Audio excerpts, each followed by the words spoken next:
You've decided to start investing. Smart move.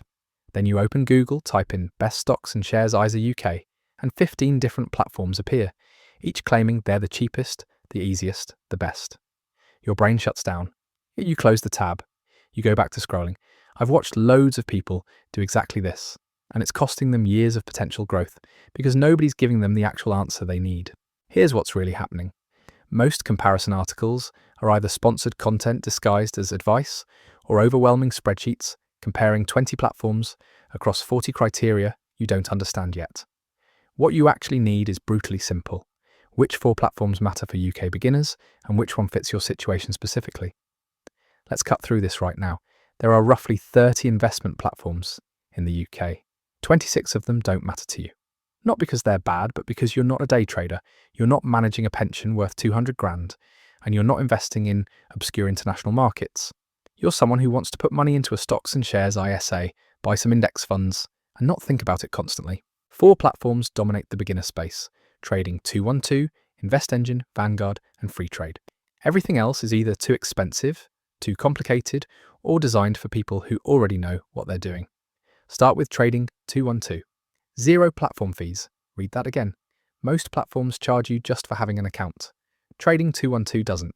You pay 0.15% when you convert pounds to dollars for US stocks. But that's it. You can invest £1 or £10,000. Doesn't matter. They've got over 10,000 assets, every major index fund you'd want, and an app that doesn't feel like it was designed in 1998. If you're starting with 50 quid and you're nervous, this is your platform. But maybe you've heard people mention InvestEngine. Different model entirely. Also 0 platform fees, but here's the catch. They only offer ETFs. No individual company stocks, no bonds on their own, just exchange-traded funds. For most beginners, that's actually perfect because you shouldn't be buying individual stocks anyway. Their interface is cleaner than Trading 212, and if you're the type who gets overwhelmed by too many options, having fewer choices is a feature, not a limitation. Minimum investment is £100. Then there's Vanguard. The name everyone's heard. They invented index investing, they're massive globally, and their UK platform is solid but expensive compared to the others. Under £50,000, you're paying £7.50 a month. Doesn't sound like much until you realise that's 90 quid a year just to have the account. On a £5,000 portfolio, that's nearly 2% in fees annually.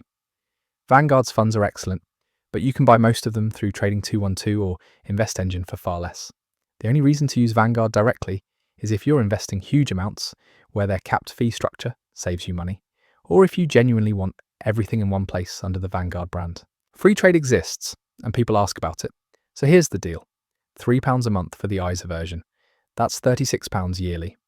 Not terrible, but when Trading 212 and InvestEngine charge nothing, you're paying for vibes and a slightly different app design. Unless you specifically love their interface, there's no compelling reason to choose them. Even more importantly, all 4 platforms are regulated by the FCA, and your cash is protected up to £85,000 under FSCS rules. You're not choosing between safe and risky here. You're choosing between fee structures and user experience. So how do you actually decide? There's one question that solves this immediately, and it's not about fees or features. It's about how you're planning to invest, and that determines everything. Are you planning to drop lump sums whenever you've saved a chunk, or are you setting up a monthly standing order and forgetting about it? That one distinction cuts through the noise instantly. If you're investing monthly, any amount between 25 quid and 300 quid, Trading 212 or InvestEngine are functionally identical for your purposes. Both allow regular investing with no fees eating into your contributions. You set it, automate it, watch it grow. Pick whichever interface you prefer after downloading both apps and clicking around for 10 minutes. If you're dropping lump sums occasionally, maybe £1,000 twice a year, or 500 every few months, same answer. Trading 212 edges ahead slightly, because you've got access to individual stocks if you ever get curious, but realistically, you're buying the same global index fund either way. Maybe you've read enough about Vanguard's history and reputation that you genuinely sleep better, knowing your money sits with the company that invented passive investing. If that psychological comfort is worth 90 quid annually to you, nobody can tell you you're wrong. Money is emotional, and sometimes paying for peace of mind is the correct financial decision, even when the spreadsheet says otherwise. Here's what actually matters more than any of this. You need to just start. The difference between Trading 212 and InvestEngine is essentially cosmetic for beginners. You're arguing about whether to drive a blue Honda or a red Honda when the real win is getting off the bus and into any car at all. The biggest mistake isn't picking the wrong platform. It's spending 3 months researching platforms, getting paralyzed by choice, and leaving your money rotting in a current account, earning nothing while you optimize a decision that barely matters. The perfect platform doesn't exist. The perfect time doesn't exist. The perfect amount doesn't exist. What exists is today, and whether you're still researching or actually investing. Everyone who's built wealth through index funds started exactly where you are now, confused and slightly nervous, and they all just clicked the button anyway. You've got the information. You know the platforms. You understand the fees. Now stop thinking and start doing. Pick Trading 212 if you want maximum flexibility. Pick Invest Engine if you want simplicity. Pick Vanguard if the trusted brand name makes you feel more comfortable and the flat fees are beneficial to you. Ultimately, it doesn't matter which one you choose because they all work.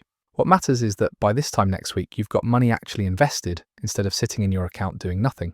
Every day you spend deciding between platforms is another day your money loses value to inflation. Drop a comment and tell me which platform you're going with, or if you've already started, what made you finally pull the trigger?